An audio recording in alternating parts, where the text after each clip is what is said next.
Are you a Star Wars fan? Well, I hope you are, because this is gonna be the penultimate death of Star Wars by a diverse, need no man, female of color. It's gonna be great. And she's gonna be supported by other diverse females of color that need no man. It's gonna be great. How does it feel to watch everything you love burn in front of your eyes? In our previous video, we addressed the claim that something was going to destroy Star Wars forever in the third episode of The Acolyte, but we didn't at the time have any further details of what. Now we do. It's pretty confirmed at this point, by the way, that the third episode of The Acolyte is just gonna ruin everything. I mean, everything's already ruined, don't get me wrong, but it's gonna be the final nail in the coffin. I can't wait. It's gonna be great. So let's get into it. I hope it's the lightsaber whip. You know, because that's gonna be practical and not funny.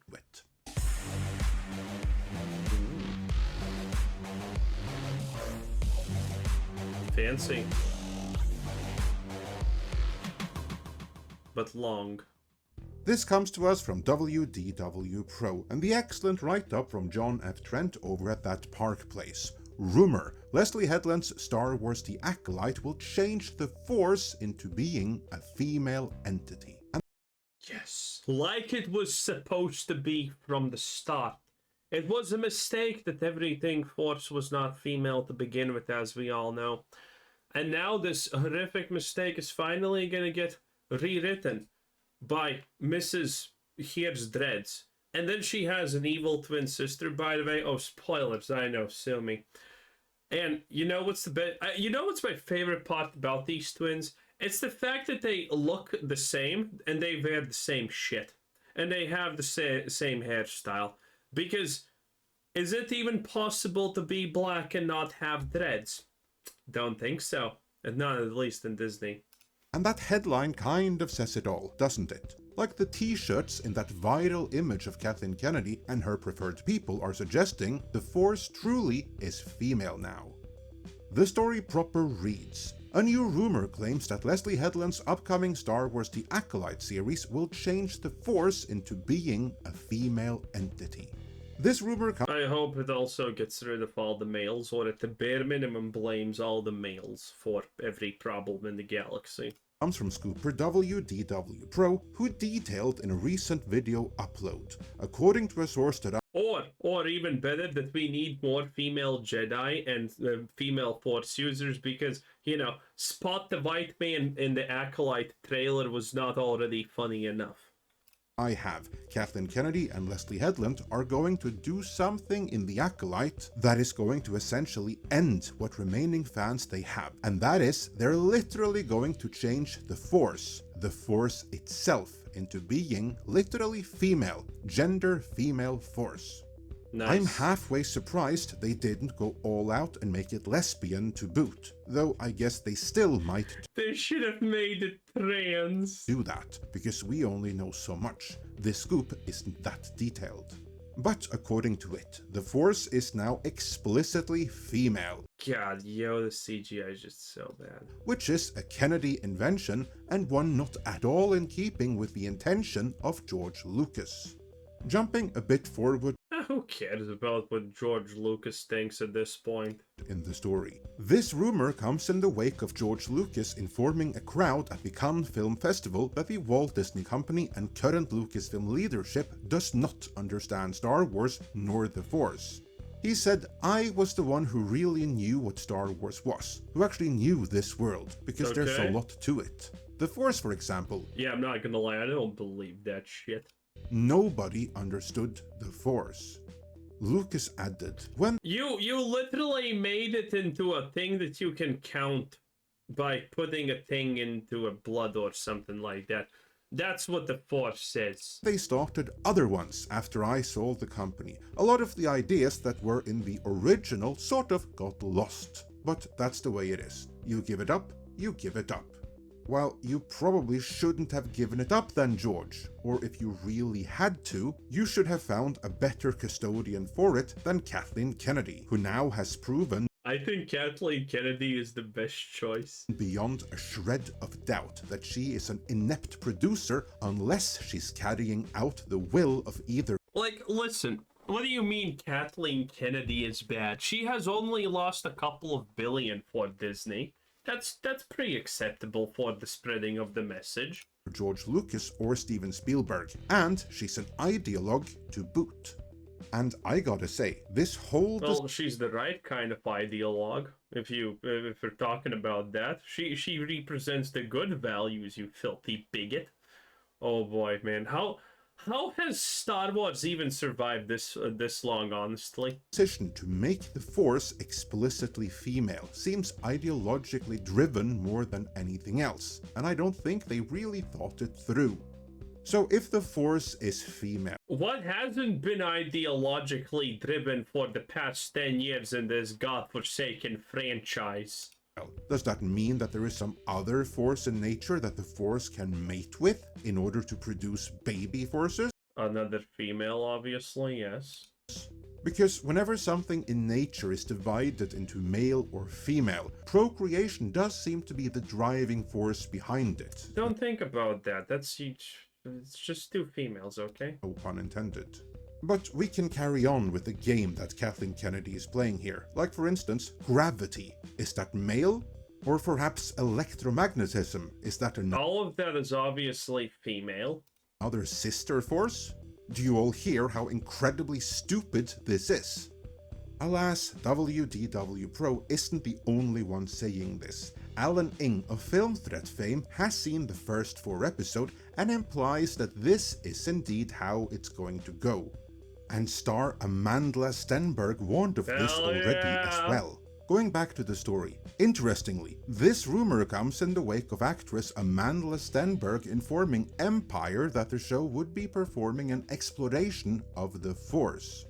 She said, "I understood that it was..." Oh man, it's so funny that you have Star Wars fans and every time they're hearing that Disney is gonna explore some part of the franchise deeper, everyone just, dies a little bit inside. It's hilarious. It's an exploration of the light and dark parts of ourselves and the rules in the galaxy around how the Force can be used. Translation, it means that women can do no wrong and they're fantastic, and that's pretty much it. There you go. I explored it for you. Can we skip this part now? Which was insane to experience that. Later in the interview, she was also asked about how the light side and dark side dynamic works for her character, May, with the Empire's been devastating. "I'm getting she's more towards the dark side." Stenberg responded, "I think it's a lot more complicated than that," which is the point. It probably isn't. It's probably just a super poorly written character that makes absolutely no sense and doesn't even have a motivation that is not above pissing in a river. Of the show. Hopefully, if we did our job right, fat chance of that happening, the show makes it an interesting interrogation into what it means to be on the light side or the dark side. Yeah, that sounds nice and subversive. Yeah, every single time we have seen them try to explore something of deeper meaning, it has turned into, well, pretty much honestly this. Yeah, spot on right there. I'm tired. Being a Jedi sucks. Who cares? Blah blah blah. It's great. I love it. Right there. Returning to Alan Ng, he doesn't see how Star Wars can move forward from here. When asked if the backlash will be worse than The Last Jedi, he declared, "I think so." For us pre-Disney Star Wars fans, I don't know how we could accept this as Star Wars and move forward with it. And personally, I do not think there exists any other Star Wars fans than the pre-Disney Star Wars fans. The only... There do exist, these fans. They're completely fucking insane in the brain, but... they do exist, Post-Disney Star Wars fans I see are either paid chills or bots. That aside, WDW Pro source is of the same mindset. On that, the article reads, later in the video, Pro detailed, "The source who has relayed to me some stuff, they believe this will be so bad that there's nothing left to do except reboot Star Wars. They think..." man, I made this joke when we watched the reboot of the MCU.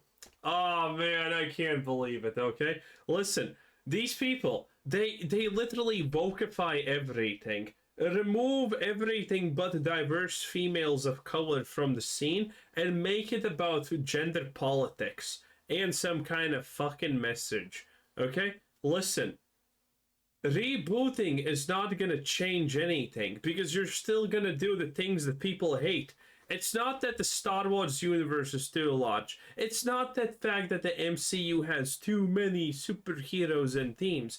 No, it's the fact that you're writing shit.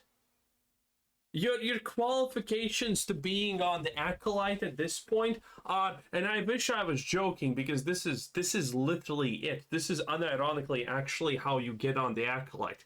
You're either a lesbian, trans, or some kind of, rainbow thing. That's it. That's your only shot at being there. It doesn't matter how good you are at writing or whatever. As long as you don't take enough diversity boxes, you're not getting on the Acolyte. Kathleen Kennedy. And they can reboot the world as many times as they want. If they continue to do things like this, it's not going to save anything, and everyone knows it. Cannot continue, or Star Wars cannot. To me, it seems obvious that both are true. Kathleen Kennedy cannot continue, and neither can this whole iteration of Star Wars. No reason to throw the baby out with the bathwater though. Star Wars can never be brought back by any kind of remake. The only way forward in my book is a retcon.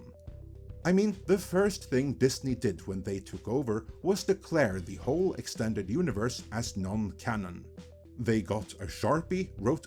That was funny. And you know what's the funniest part? The fact that they take ideas from the extended universe that they claim doesn't exist. That's the funniest part, in my opinion. Legends on a dumpster and then threw it all in it.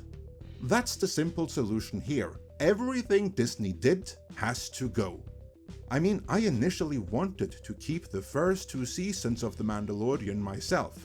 But after Favreau admitted that he based Boba Fett on not just Godfather in his old and mellow days, but on a Patton Oswalt skit as well, I'm ready to let go. If it was done under Disney, trash it all. Okay. It's fine, there's no shame in it. They're even doing that over at The Exorcist right now as we speak. Remember that there was a new Exorcist movie a few months back called Exorcist Believer? No. Did you see it? No. If you didn't, it's fine, because they not only just scrapped the planned sequel for it, they're also wiping that whole movie out of canon to be replaced by... Oh no, the horrors. Anyway, yeah, I mean, it's hilarious. I can't wait. You know what we need? We need a Jar Jar movie. At this point, I think, honestly, considering everything that has happened, a Jar Jar movie has a legitimate chance of succeeding. And then you do the sequel, Jar Jar, the Sith Lord. Okay? Darth Jar Jar. There we go. And this is the last thing that Star Wars fans are even remotely interested in at this point. And the universe is already such a joke. I mean, fuck it. All hail Darth Jar Jar, the one and true Sith Lord at this point. It's great. I love it. 10 out of 10. Anyway, good stuff. That was Midnight Edge. Bam, bam, bam, bam. And bye-bye.